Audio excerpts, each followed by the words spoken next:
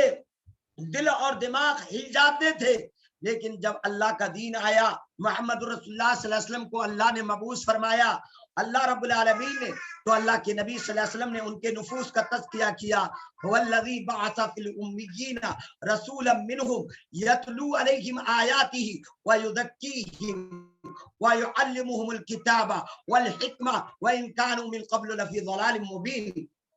آپ کو پتا ہے کہ اللہ نبی صلی اللہ علیہ وسلم کو اللہ تعالیٰ نے جو ہے امیین کے اندر بھیجا، والذی بعث فی الامیین رسولا منہم، انہی میں سے ایک رسول کو، یتلو علیہم آیاتہ، جو ان کے اوپر اللہ کی آیات کی تلاوت کرتا ہے،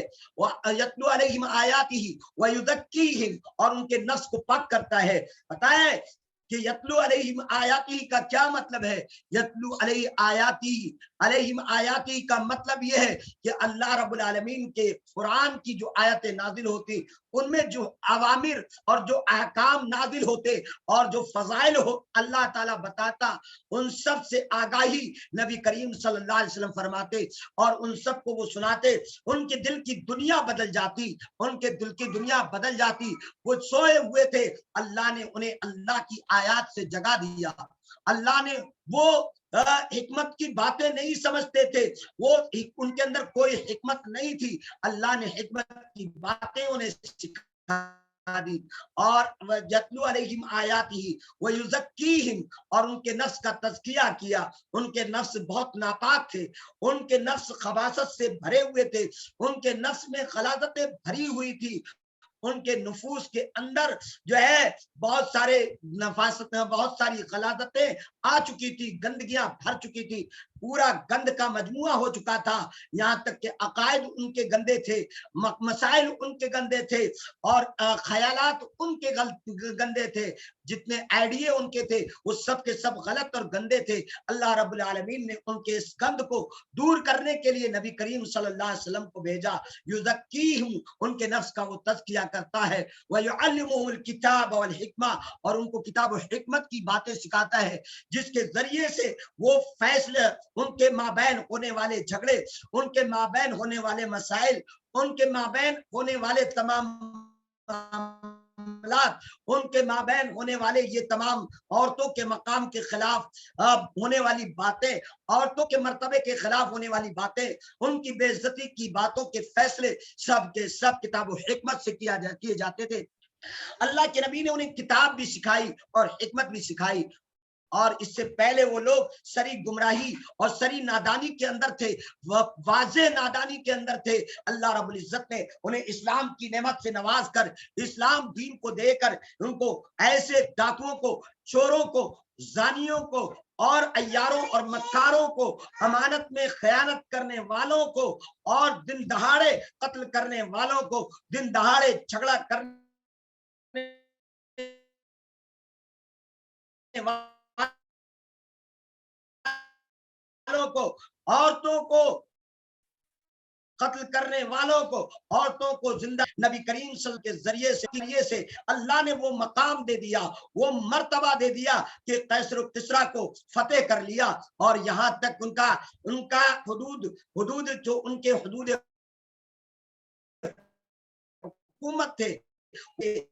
کونے تک اسلام کو لوگوں نے اللہ تبارک و تعالیٰ کے نبی کے اشارے پر پہنچانے کی کوشش کی، اور یہ اسلام میں عورتوں کو مقام دینے کی وجہ سے ایسی عورتوں کے دل میں اللہ رب العزت نے اسلام کے مقام کو بٹھا دیا۔ آج عورتوں کو چاہیے کہ اسلام کو بطور مضبوطی اختیار کر لیں، اور جو اسلام نے حکم فرمایا ہے پردہ کرنے کا، اور جو اسلام نے حکم فرمایا ہے ان کو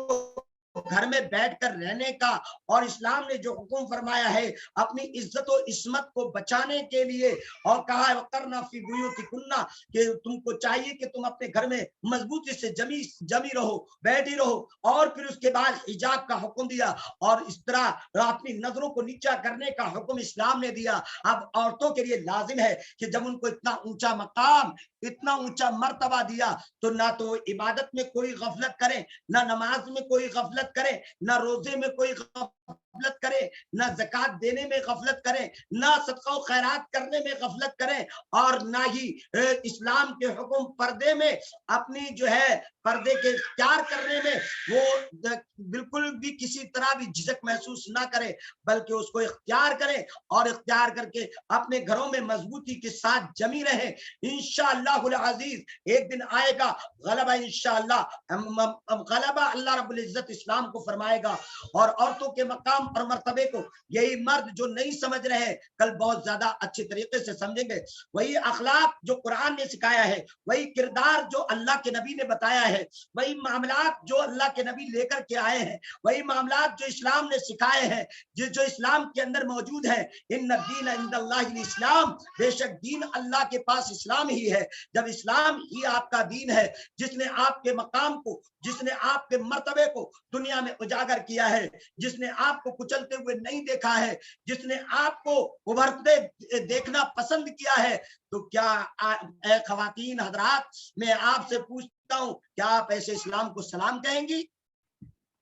کیا آپ اپنی عصمت و عزت کو ان لوگوں کے سامنے پیش کریں گی جو دنیا دار ہے؟ کیا آپ اپنی عزت و عصمت کو پیسوں کے حوالے کریں گی؟ کیا آپ اپنی عزت و عصمت کو ان دنیا داروں کے حوالے کریں گی؟ کیا آپ جو ہے غیروں کے سامنے کھلے میدان میں ایسے ہی چہرہ کھول کر اور اپنے اعضاء کی نمائش کرتے ہوئے کیا آپ جائیں گی؟ اگر آپ جاتی ہیں تو یاد رکھیے، آپ سے زیادہ اللہ کا ناشکرہ، اور آپ سے زیادہ کمینہ، اور آپ سے زیادہ نالائق، اور آپ سے زیادہ مردود کوئی نہیں ہوگا۔ جس اسلام نے آپ کے ساتھ یہ احسان کیا کہ آپ کی جان جا رہی تھی، جس اسلام نے آپ کے ساتھ یہ کیا کہ آپ کی جان جا رہی تھی، اس کے باوجود اسلام نے جان کو بچایا، جس اسلام نے آپ کے ایمان کو بچایا، جس اسلام نے آپ کے لباس کو محفوظ کیا، جس اسلام نے آپ کو وہ کھانے کے لیے دیا جو آپ کا شوہر کھاتا ہے، وہ پہننے کے لیے کہا جو آپ کا شوہر اچھا پہننے کی کوشش کرتا ہے، شوہر کو حقوق بتا دیے عورت کے، اس اسلام کو آپ کیا طلاق دیں گی؟ کیا آپ اس اسلام کو آپ سلام کہہ کر کے نکل جائیں گی؟ اگر آپ ایسا کرتی ہیں تو آپ اللہ کی ناشکری بندی ہے۔ آپ ان عورتوں میں سے آپ کا شمار ہوگا کہ جن عورتوں نے کے بارے میں اللہ کے نبی صلی اللہ علیہ وسلم نے فرمایا، انی رائتکن اکثر من اہل النار، اے عورتوں میں نے تمہیں بہت زیادہ جہنم میں دیکھا ہے۔ قلنا وبما یا رسول اللہ، صحابیات نے کہا کہ اللہ کے رسول کس کی وجہ سے آپ نے جو ہے بہت زیادہ جہنم میں دیکھا ہے؟ آپ فرمایا کہ تکفرن العشیر، تم اپنے شوہروں کی ناشکری کیا کرتی ہو، اور اسی طرح تم عقل مند آدمی کی عقل کو ختم کر دیتی ہو، اور اسی طرح یہ تمہارے عقل کی کمی ہے اور تمہارے دین کی کمی ہے۔ تمہارے دین کی کمی کیا ہے؟ ما نقصان و دیننا یا رسول اللہ، اے اللہ کے رسول ہمارے دین کا نقصان کیا ہے؟ آپ نے فرمایا تمہارے دین کا نقصان یہ ہے کہ جب تم ایک مہینے میں جب تم حیض کی حالت میں ہوتی ہو تو تمہاری نماز بھی چھوٹتی ہے اور تمہارا روزہ بھی چھوٹتا ہے، اس سے تمہاری عبادتوں میں کمی واقع ہوتی ہے۔ تو کہا کہ ہاں ایسا ہوتا ہے، تو اسی لیے اللہ کے رسول نے فرمایا کہ تم صدقہ کیا کرو، تم صدقہ کیا کرو۔ اللہ کے نبی صلی اللہ علیہ وسلم نے عورتوں کو بطور خاص صدقہ کرنے کا حکم کیوں دیا؟ اس لیے کہ الصدقۃ تطفی الخطیہ، کہ صدقہ جو ہے خطاؤں کی آگ کو بجھا دیتا ہے، صدقہ خطاؤں کی آگ کو بجھا دیتا ہے۔ آج تم اپنے شوہروں کو پریشان کرتی ہو، کہتی ہو ہمیں کنڈل چاہیے، ہمیں بندے چاہیے، ہمیں ہار چاہیے، اس کے پاس بیچارے کے پاس طاقت نہیں ہوتی، اس کے پاس قوت نہیں ہوتی، وہ پریشان ہوتا ہے، اس کا دماغ ٹینشن میں ڈال دیتی ہو، اور پھر کہتی ہو اس آدمی کے پاس تو کبھی زندگی میں سکھی نہیں پایا، ہمیشہ دکھی میں رہے، یہ سارے جملے بولتی ہو۔ اللہ کے نبی صلی اللہ علیہ وسلم نے اس کو نوٹ فرما دیا اور کہا کہ تم یہ کہتی ہو اپنے شوہروں سے، تم اپنے شوہروں سے یہ کہتی ہو کہ تم نے تو لو، اللہ کے نبی نے کہا لو احسنتا، اگر تم ان پر احسان کرو، اگر تم ان پر احسان کرو پوری زندگی بھی، لیکن اگر کبھی تمہارے سے کوئی امر ایسا دیکھے جو ان کے مزاج کے خلاف ہے تو وہ فوراً کہتے ہیں کہ تم سے تو ہم نے کبھی آرام ہی نہیں پایا۔ اتنا بڑا جھوٹ دنیا میں کوئی نہیں بولتا جتنی بڑی جھوٹ عورت اس معاملے میں بول جاتی ہے، جبکہ عورت کو خود خیال کرنا چاہیے کہ عورت کی جان کو بچانے والا اسلام ہے، دین اسلام ہے، اسی نے تربیت کی ہے ہماری کہ ہمیں شوہر کے ساتھ کیسے رہنا ہے، ہمیں اپنے بچے کے ساتھ کیسے رہنا ہے، ہمیں فلاں کے ساتھ کیسے رہنا ہے، فلاں کے ساتھ کیسے رہنا ہے، تمام احکامات اسلام نے بتا دیے ہیں اور سب کے حقوق کو بیان کر دیا ہے۔ بھائی کا بہن پر کیا حق ہے، بہن کا بھائی پر کیا حق ہے، بیٹے کا باپ پر کیا حق ہے، باپ کا بیٹے پر کیا حق ہے، یہ سارے حقوق، اور بیٹی کا حق باپ کے لیے کیا ہے اور باپ کا حق بیٹی کے لیے کیا ہے، سارے حقوق سارے معاملات اسلام نے سکھا دیے۔ اس کے باوجود ہم جو ہے اسلام کے بارے میں کبھی سوچنے کی کوشش کرتے ہیں، بلکہ ہم اسلام کے خلاف سازش تو کر دیتے ہیں لیکن اسلام کے عین مطابق عمل کرنے کی کوشش نہیں کرتے۔ یہ ہماری نادانی ہے، یہ ہماری بھول ہے، یہ ہماری اللہ تبارک و تعالی سے دوری کا نتیجہ ہے۔ اگر ہم اللہ کے مقرب بندہ بننا چاہتے ہیں یا مقرب بندی بننا چاہتے ہیں تو اللہ کے دیے ہوئے مقام اور اس کے مرتبے کا احترام کرنا ہوگا۔ اللہ رب العالمین کی ذات ہے جس نے ہم کو ایک ہی نفس سے پیدا فرمایا ہے، یا ایھا الناس انا خلقناکم من ذکر و انثی وجعلناکم شعوبا وقبائل لتعارفوا ان اکرمکم عند اللہ اتقاکم۔ اے لوگو، ہم نے تم کو ایک مرد اور ایک عورت سے پیدا فرمایا ہے، من ذکر و انثی وجعلناکم شعوبا وقبائل، اور ہم نے تم کو شعوب یعنی مختلف شاخیں، مختلف قبیلے اور مختلف خاندانوں میں پیدا کیا ہے، شعوبا وقبائل لتعارفوا، تاکہ تم ایک دوسرے سے متعارف ہو جاؤ، تاکہ ایک دوسرے کا انٹروڈکشن ہو جائے، تاکہ ایک دوسرے کی پہچان، ایک دوسرے کا پریچے ہو جائے، تاکہ ایک دوسرے کی پہچان ہو جائے۔ اس لیے تم کو قبیلے اور خاندانوں میں تقسیم کیا ہے، اس لیے نہیں کہ تو انصاری ہے تو انصاری کا نکاح عباسی سے نہیں ہو سکتا، عباسی کا نکاح انصاری سے نہیں ہو سکتا، یا میواتی کا نکاح انصاری سے نہیں ہو سکتا، یا بنجارے کا نکاح انصاری سے نہیں ہو سکتا، یا فلاں کا دھنے سے نہیں ہو سکتا، اس کا اس سے نہیں ہو سکتا۔ اس لیے پیدا نہیں کیا ہے، اللہ نے متعارف ہونے کے لیے پیدا کیا ہے، کام و کاج کی اعتبار سے یہ تعارف بتایا ہے، لیکن ان اکرمکم عند اللہ اتقاکم، تم میں سب سے بہتر باعزت اور شرف و بزرگی والا وہ ہے جو تم میں سب سے زیادہ متقی، سب سے زیادہ پرہیزگار، سب سے زیادہ اللہ سے ڈرنے والا، چاہے وہ بندہ ہو یا بندی۔ لہذا اسلام نے عورت کو بڑا عظیم مقام دیا ہے، اور اسلام نے جب عورت کو عظیم مقام دیا ہے، اگر میں آپ کو کوئی گفٹ دوں، اگر میں آپ کو کوئی تحفہ دوں، اور تحفہ بھی ایسا دوں کہ دنیا میں آپ کو وہ تحفہ کوئی اور نہ دے، تو پھر اس کے بعد آپ میرا احسان مانیں گے، آپ میرا کہنا مانیں گے، آپ میری بات مانیں گے یا نہیں مانیں گے؟ تو آپ کہیں گے، آپ کا جواب ہوگا، میرا یہ سوال ہے، آپ کا یہ جواب ہوگا کہ آپ اگر ہمیں ایسا تحفہ اور ایسا گفٹ دیں جس میں ہماری حیات ہے، جس میں ہماری زندگی کے لیے ایک سٹائل ہے، جس میں ہماری زندگی کے لیے بہترین نمونہ ہے، جس میں ہماری زندگی کے لیے راحت ہے، جس کے اندر ہماری زندگی، جس کے اندر ہمارے لیے ہماری زندگی کے لیے ایک جو ہے بہترین ہمارے لیے سکون ہے، تسکین ہے، اطمینان ہے، چین ہے، یہ ساری چیزیں ہیں، تو آپ بتائیے ہم آپ یہ کہیں گے کہ ہم آپ کا شکریہ ادا کریں گے؟ ایسا تحفہ، ایسی چیز اگر آپ ہم کو عنایت کر دیتے ہیں، ایسا تحفہ اگر آپ ہم کو دے دیتے ہیں تو جس میں ہماری لائف بن جاتی ہے، جس میں ہماری زندگی بن جاتی ہے، تو ہم آپ کا زندگی بھر شکریہ ادا کریں گے۔ آپ جو کہیں گے وہ کریں گے، آپ جو بتائیں گے وہ کریں گے۔ یہ ساری چیزیں جب آپ کرنے کے لیے ایک انسان کے لیے تیار ہو جاتے ہیں تو اللہ تبارک و تعالیٰ نے اپنے بندیوں کو یہ ایک عظیم تحفہ دیا ہے کہ اس کی بندیوں کو زندہ درگور ہونے سے بچا لیا، ان کی اللہ نے اپنی بندیوں کو کی عزت کروائی، اللہ نے اپنی بندیوں کی عزت کی حفاظت کر لی اور ان کا مقام و مرتبہ واضح کر دیا۔ جب اللہ نے یہ سارے مقام اور مرتبوں کی وضاحت فرما دی اور جب اللہ نے اتنا بڑا مقام عورتوں کو دے دیا، خواتین کو اتنا اونچا مقام عطا کر دیا، تو اب خواتین کا کیا فرض بنتا ہے کہ خواتین اسلام کے بتائے ہوئے عوامل پر، اسلام کے بتائے ہوئے احکامات پر، اسلام کے بتائے ہوئے مسائل پر اسی طرح چلے جس طرح اللہ نے اور اس کے رسول نے ان کو حکم فرمایا ہے۔ لیکن نہیں، خواتین اسلام تو اپنی عزت کی حفاظت نہیں کریں گی۔ انہیں نے تو قسم کھائی ہے کہ جب عید کا موقع آئے گا تو بازاروں میں بے پردگی سے جائیں گی، لالی لپسٹک لگا کے جائیں گی،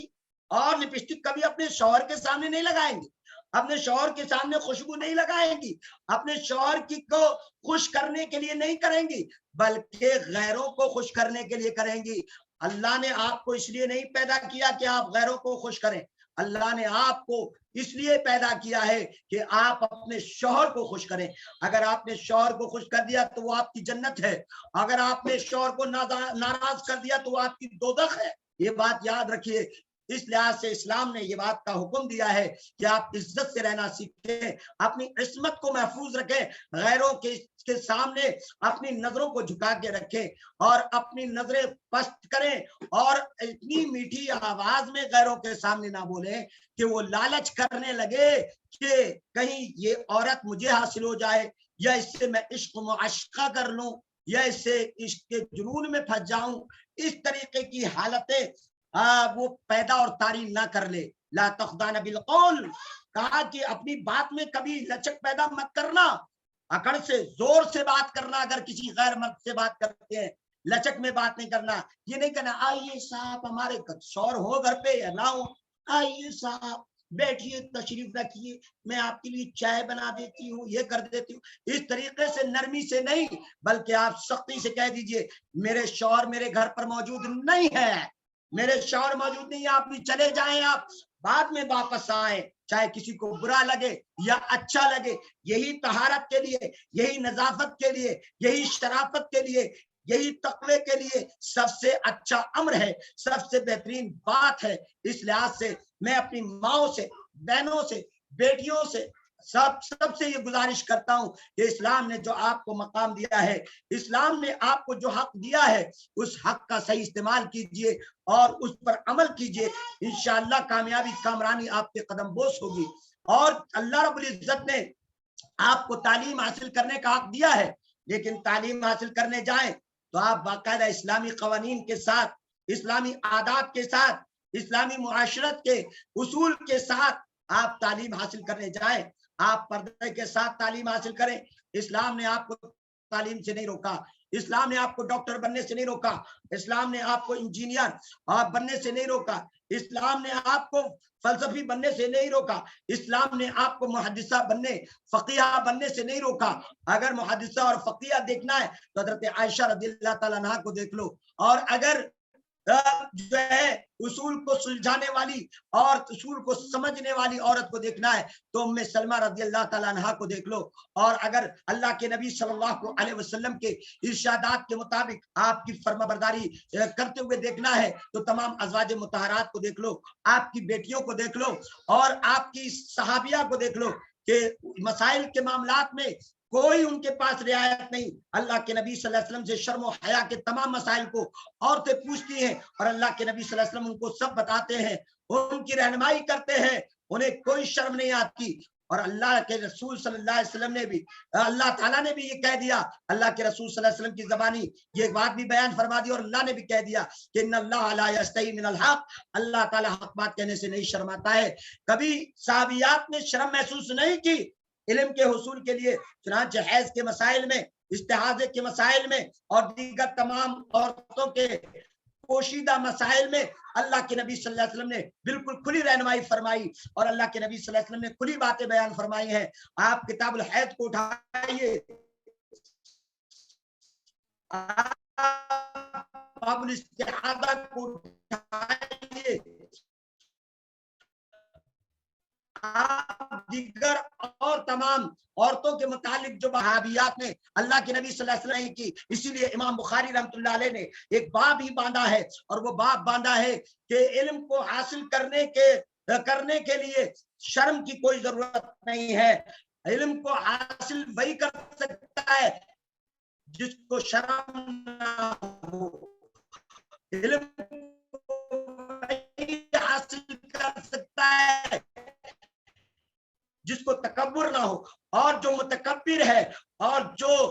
شرم کر اللہ کے نبی محمد رسول اللہ صلی اللہ علیہ وسلم کے مسائل کو استحادے کے مسائل، ان اللہ لا یستحی من الحق، اللہ حق بات کہنے سے نہیں شرماتا ہے، ان تمام مسائل کو سیکھیے، سمجھیے اور پھر اس پر عمل کیجئے۔ یہ سارے عمل کرنے کے لیے کہ حیض کے حالت میں کیا عورت اپنے شوہر سے ملاقات کر سکتی ہے یا نہیں کر سکتی ہے، اور استحادے کی حالت میں نماز پڑھے گی یا نہیں پڑھے گی، یہ سارے مسائل کا سیکھنا عورتوں کے لیے لازم اور ضروری ہے، کیونکہ اسلام نے انہیں رہنمائی کی ہے، اس اسلام نے جس اسلام نے ان کے مقام اور مرتبے کو اونچا کیا ہے، بلند کیا ہے، اور اللہ رب العزت نے عورتوں کے مقام کی طرف جو ہے دھیان دلایا ہے۔ تو میری ماں اور بہنوں اور بیٹیوں، اگر آپ میرے درس کو سن رہی ہو، اگر میرے درس کو سن رہی ہو، یہ چند نصیحتیں ہیں، یہ چند موعظت ہے جو میں نے آپ کی خدمت میں رکھی ہیں۔ مجھے آپ کو بتانا ہے کہ اسلام نے آپ کو اتنا ہی حق نہیں دیا، اسلام نے آپ کو بہت حق عطا فرمائے ہیں۔ اسلام نے آپ کو وراثت میں حق دیا ہے، وراثت کا حق جس طرح مرد کے لیے ہے اسی طرح عورت کے لیے بھی ہے، للذکر مثل حظ الانثیین، للذکر مثل حظ الانثیین، اور اللہ رب العزت نے عورتوں کا بھی حصہ زمین و جائیداد میں، مال و دولت میں باپ کے مرنے کے بعد قرار دیا ہے۔ جو لوگ اپنی بیٹیوں کو وراثت میں حق نہیں دیتے، ان کا حق ادا نہیں کرتے جو اللہ نے بتایا ہے، اللہ کے پاس ان کی گرفتاری ہے۔ آپ کو اللہ نے بہت بڑا حق دیا ہے، نکاح کے اندر مرد کو پیسہ لینے اور پیسہ حاصل کرنے اور کسی طرح کی دولت کو حاصل کرنے کا حکم نہیں دیا، لیکن عورت کو پیسہ حاصل کرنے کا حکم دیا ہے کہ عورت مہر کے طور پہ اپنے شوہر سے مہر لے گی، چاہے وہ مہر جتنے پہ راضی ہو جائے، چاہے وہ کم پہ راضی ہو یا زیادہ پہ راضی ہو جائے، اپنی اپنی حیثیت کے مطابق مہر کا تعین ہوگا، مہر کو متعین کیا جائے گا۔ لیکن آج جاہلیت اتنی آگے بڑھ چکی ہے کہ لوگوں نے بارات کے نام پر لوٹنا شروع کر دیا، منگنیوں کے نام پر لوٹنا شروع کر دیا، اور نکاح جو سادگی سے ہونے والے تھے، نبی کریم صلی اللہ علیہ وسلم کے 11 نکاح ہوئے، کیا اللہ کے نبی صلی اللہ علیہ وسلم نے کسی صحابیات سے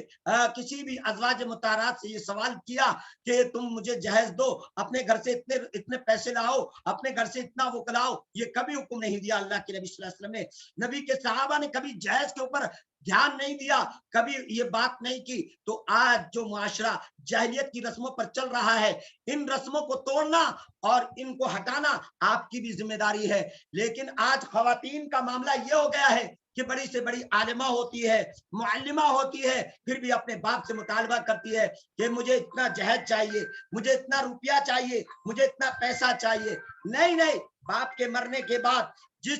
طرح باپ کے مرنے کے بعد جس طرح بیٹے کا حق ہے، اسی طرح بیٹیوں کا حق بھی وراثت میں ہے۔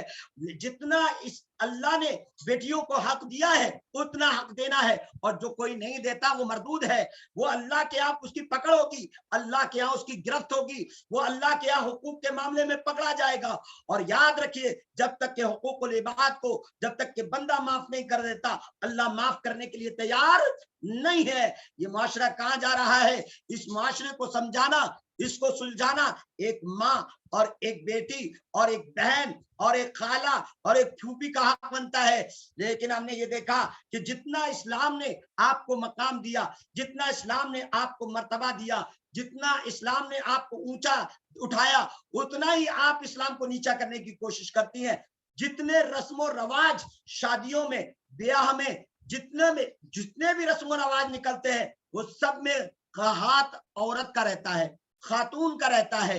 عورت ہی نکالتی ہے رسمیں۔ میرا لڑکا ہے، ارے میرا لڑکا تو بنو بن کے جائے گا، ٹھنو بن کے جائے گا، میرا لڑکا دولہا بن کے جائے گا، پولا بن کے جائے گا، اور ایسا دولہا اور پولا بنے گا کہ ہاتھی پہ بیٹھ کے جائے گا کہ گھوڑے پہ چڑھ کے جائے گا۔ کہ اس کے ہار ڈلے ہوں گے، کہ اس کے چہرے پر ہار لگے ہوں گے، اور جب تک اس کو سجایا نہیں جائے گا، بینڈ جب تک بجایا نہیں جائے گا، تب تک اس عورت کا دل خوش نہیں ہوگا، اس ماں کا دل خوش نہیں ہوگا۔ کیسی امت مسلمہ کی بیٹی ہے تو، کیسی اسلام کی شہزادی ہے تو، کیسی اسلام کی ماننے والی ہے تو، کہ اسلام نے تجھے زندہ دفن ہونے سے بچا لیا، اسلام نے تیرا مقام اور مرتبہ اونچا کیا، اور تو بدعات کا حکم دیتی ہے، رسم و رواج کا حکم دیتی ہے۔ لعنت ہو ایسی عورتوں پر۔ اللہ سے دعا ہے کہ اللہ رب العالمین ہم تمام کو، اللہ تبارک و تعالی، کوئی سوال کر رہے ہیں کیا؟ ہاتھ اٹھایا ہے کسی صاحب نے، اگر کوئی سوال ہو تو بات نہیں کر سکتے۔ نہیں شیخ کوئی اللہ مسئلہ تبارک و تعالیٰ نے ہم تمام کو حکم دیا ہے، بارات کی کوئی شکل اسلام میں نہیں، یہ سب اور ہندوانہ رسم و رواج ہے۔ اسلام نے سادہ سمپل نکاح کرنے کا حکم دیا، باپ اپنی بیٹی کا نکاح پڑھا سکتا ہے۔ بتائیں آپ کو، الحمدللہ میں نے اپنی لخت جگر نور نظر کا نکاح خود پڑھایا ہے، خود پڑھایا ہے بے فضلہ تعالی۔ میں نے اپنی بیٹی کا، اور بغیر جہیز، بغیر لین دین، بغیر کسی کھانے پینے کے میں نے اپنی بیٹی کا نکاح کیا بے فضلہ تعالی۔ اور اس بات پر اگر کسی کو یقین نہ ہو تو میری بستی میں آ کر کے پوچھ لے،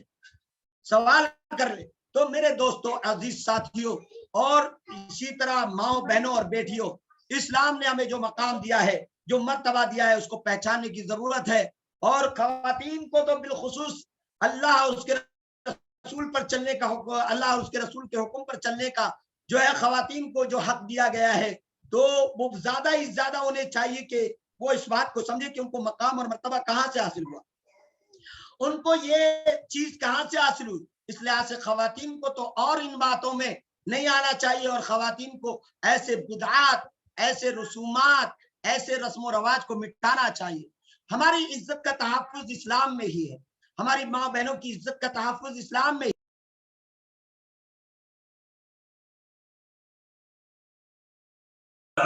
میوٹ ہو گئے شیخ آپ۔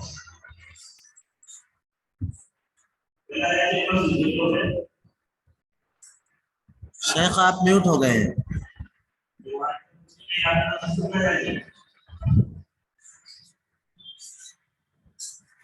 شیخ آپ میوٹ ہو گئے ہیں شیخ۔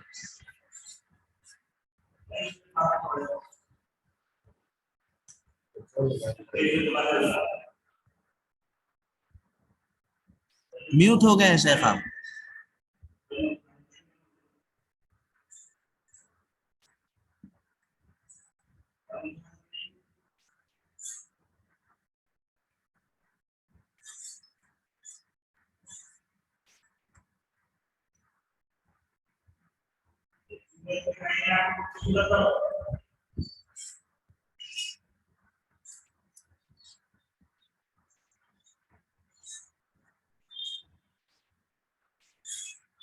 ہوا شیخ؟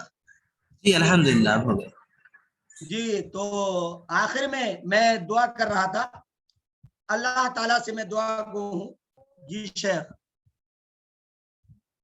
آخر میں اللہ تعالیٰ سے دعا گو ہوں کہ اللہ رب العزت ہم تمام کو اسلام کے صحیح اصولوں، تمام ضوابط کو سمجھنے کی توفیق عطا فرمائے، اور اللہ تبارک و تعالیٰ ہمیں نیک عمل کی توفیق دے، خاتمہ ایمان اسلام پہ فرمائے، آمین۔ وآخر دعوانا ان الحمدللہ رب العالمین، والصلاة والسلام علی سید الانبیاء والمرسلین، والحمدللہ رب العالمین۔ فرمائیے شیخ، یہ ہاتھ کنہوں نے اٹھایا ہے؟ راحت ہے کوئی؟ وہ پتہ نہیں ایسے ہی اٹھ گیا ہوگا شاید ان کا ہاتھ۔ اچھا میں سمجھا کوئی سوال وغیرہ ہے جو اس کی وجہ سے ہاتھ اٹھایا ہے۔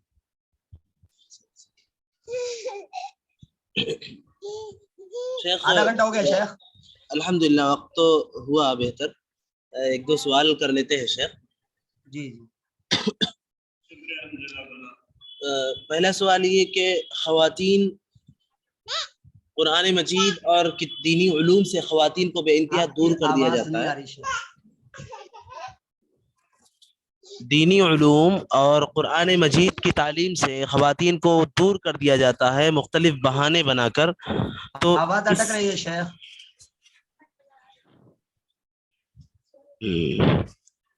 آپ کا پورا سوال سن نہیں سکا میں۔ جی شیخ میں بتا رہا ہوں۔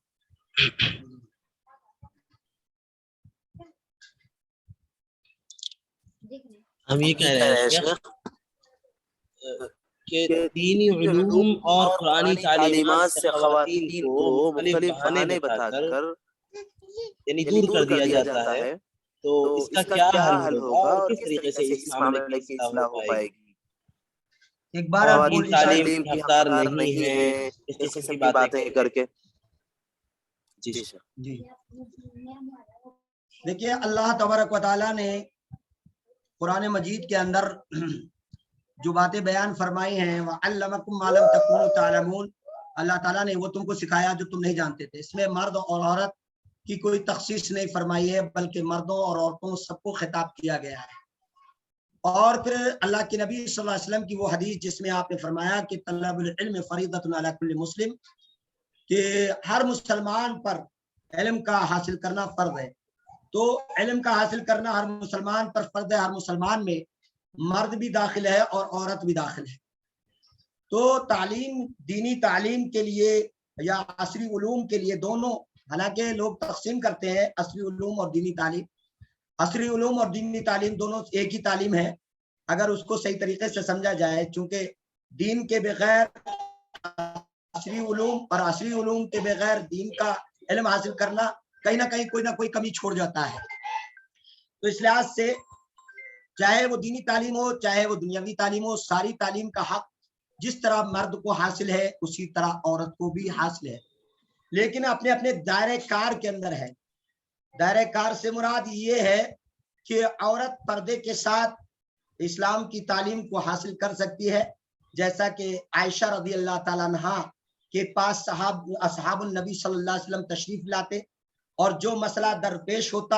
عائشہ رضی اللہ تعالیٰ عنہ سے پوچھتے، اور عائشہ رضی اللہ تعالیٰ عنہ اس مسئلے کو الحمدللہ واضح کرتی اور بتاتی. یہاں تک کہ بعض دفعے عملی طور پہ بھی عائشہ رضی اللہ تعالیٰ عنہ اس کو بتایا کرتی، جیسا کہ اور آپ کے بھانجے آپ سے پوچھنے آئے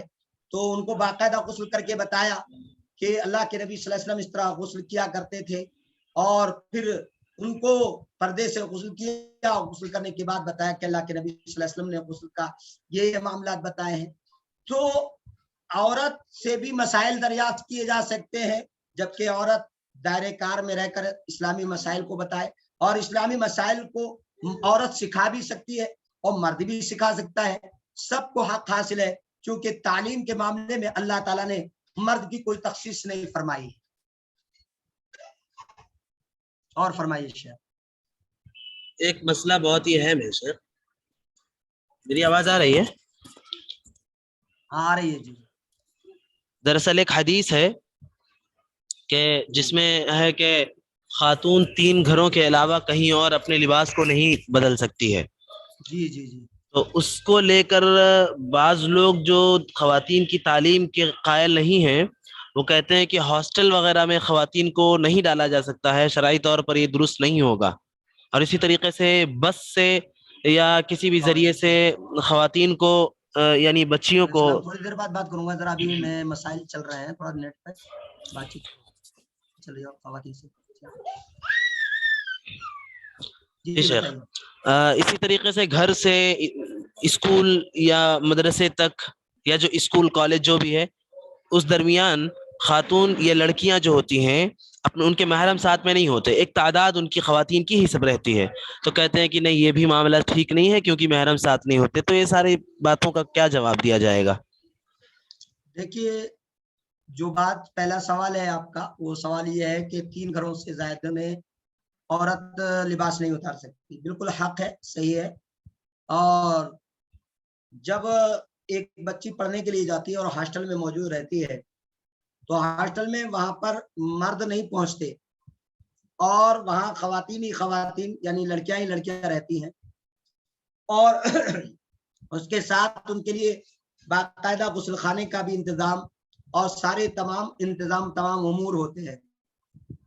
تو جس طرح ایک مرد کے لیے انتظامات رہتے ہیں وہاں عورتوں کے لیے بھی پورا انتظام، اور وہ سپریٹ رہتا ہے، الگ رہتا ہے.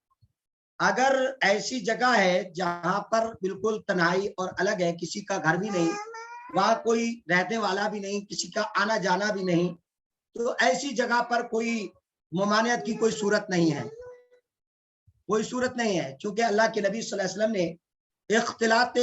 مرد و زن سے بچانے کی کوشش کی ہے. تو یہاں جس جگہ پر عورتوں کی سپریٹ تعلیم کا انتظام ہو تو وہاں اختلاط مرد و زن نہیں ہو پائے گا. تو ایسی صورت میں اس کو اس بات پر محمول کرنا صحیح نہیں ہوگا. درست بات یہی ہے. دوسری بات یہ کہ آپ نے سوال کیا, دوسرا سوال کیا تھا شیخ آپ کا؟ جی شیخ, یعنی ویکل کے ذریعے سے, گاڑی کے ذریعے سے, گھر سے, ہاں ویکل کے ذریعے سے اور پیدل چل کر کے لڑکیاں تعلیم حاصل کرنے جا رہی ہیں, ان کے ساتھ کوئی محرم نہیں اگر ہوتا. بچیاں, ہاں کوئی محرم نہیں ہوتا. اگر دور دراز کا سفر ہے تب تو محرم کا ہونا بہت ضروری ہے, جیسا کہ حدیث کے اندر ہے. اور اگر قریب میں جیسے بازار تھوڑی دور ہے تو اور سواری سے بہت سارے لوگ بھی جا رہے ہیں, عورتیں جا رہی ہیں, تو ان عورتوں کے ساتھ وہ لڑکی خاتون عورت کے ساتھ جا سکتی ہے, عورت عورت کے ساتھ سفر کر سکتی ہے, کوئی حرج کی بات نہیں ہے. اسی طرح لڑکی جیسے مارکیٹ میں, بازار میں عورتیں جا رہی ہیں, اگر عورتیں عورتوں کے ساتھ مل کے جا رہی ہیں تو کوئی حرج کی بات نہیں. تنہائی میں تو لڑکی کا باہر نکلنا درست نہیں ہے, تو اس کے لیے گھر والوں کو انتظام کرنا ہوگا کہ وہ ہماری لڑکی کس طرح محفوظ مدرسے تک یا اسکول تک جا سکے. اس کے لیے گھر والوں کو انتظام کرنے کی ضرورت ہے. اس میں اسلام کی کوئی وہ نہیں ہے اور تعلیم میں رکاوٹ کا کوئی وجہ نہیں ہے. اس کے لیے گھر والوں کو انتظام کرنا ہوگا. جی شیخ, بارک اللہ فیکم. اسی طریقے سے ایک اور بہن نے سوال کیا ہے کہ پیریڈ کے ایام میں موبائل فون سے قرآن مجید کی تلاوت کرنا, موبائل فون کی تلاوت ہو رہی ہو اور اچانک سجدہ تلاوت آ جائے تو سجدہ کرنا درست ہوگا؟ موبائل سے تلاوت ہو رہی ہو اور سجدہ کا آ جائے تو سجدہ کرنا, دو چیزیں ہیں اس میں, دو باتیں ہیں شیخ اس میں. سن رہا ہے, سننے کے بعد تلاوت سن رہا ہے اور سجدے کی جو ہے آیت آ جائے تو یقیناً تلاوت کرنی پڑے گی, کیونکہ قرآن مقدس کی اس آیت تک اس کا ذہن تو پہنچ ہی گیا ہے جس آیت کو, اور سننا اس بات کا لزوم ہے کہ اسے سجدہ کرنا ہی چاہیے. لیکن یہاں پر جی اس میں جو مسئلہ ہے نا شیخ, پیریڈ کے ساتھ ہو خاتون اور قرآن کی تلاوت موبائل فون سے کر رہی ہو, تب سجدہ تلاوت آ جائے تب کیا معاملہ ہے؟ مطلب یہ کوئی کام کر رہی ہوں؟ نہیں شیخ, حائضہ خاتون. اچھا حائضہ خاتون,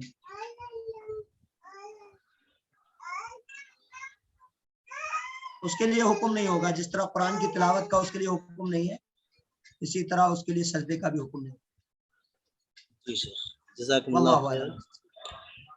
بارک اللہ فیکم. شیخ ہم آپ کے بے انتہا شکر گزار ہیں کہ آپ نے ہمیں اپنی قیمتی مصروفیات میں سے کچھ وقت دیا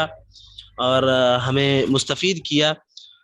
انشاءاللہ تعالی آج کا یہ جو درس ریکارڈ کیا ہے ہم نے, اور اس درس کو انشاءاللہ ہم یوٹیوب پر اپلوڈ کریں گے تاکہ زیادہ سے زیادہ مرد و خواتین اس سے مستفید ہو سکے. اور ہم آپ کو امید دلاتے ہیں کہ انشاءاللہ آپ نے جو باتیں بتلائی ہیں, ہمیں امید ہے کہ ہمارے سامعین اور سامعات آپ کی باتوں کو سمجھے ہوں گے اور انہیں عمل میں بھی لائیں گے انشاءاللہ تعالی. اور اسی کے ساتھ ہم آج کی اس نشست کے اختتام کا اعلان کرتے ہیں. اللہ تبارک و تعالی سے دعا کرتے ہیں کہ الہ العالمین دین کی تمام باتوں کو کہنے اور سننے سے زیادہ ان کو عمل میں لانے کی توفیق عطا فرمائے. اور آپ سب اختتام مجلس کی دعا پڑھ لیں. سبحانک اللہم و بحمدک, اشہد ان لا الہ الا انت, استغفرک و اتوب الیک. والسلام علیکم ورحمۃ اللہ وبرکاتہ.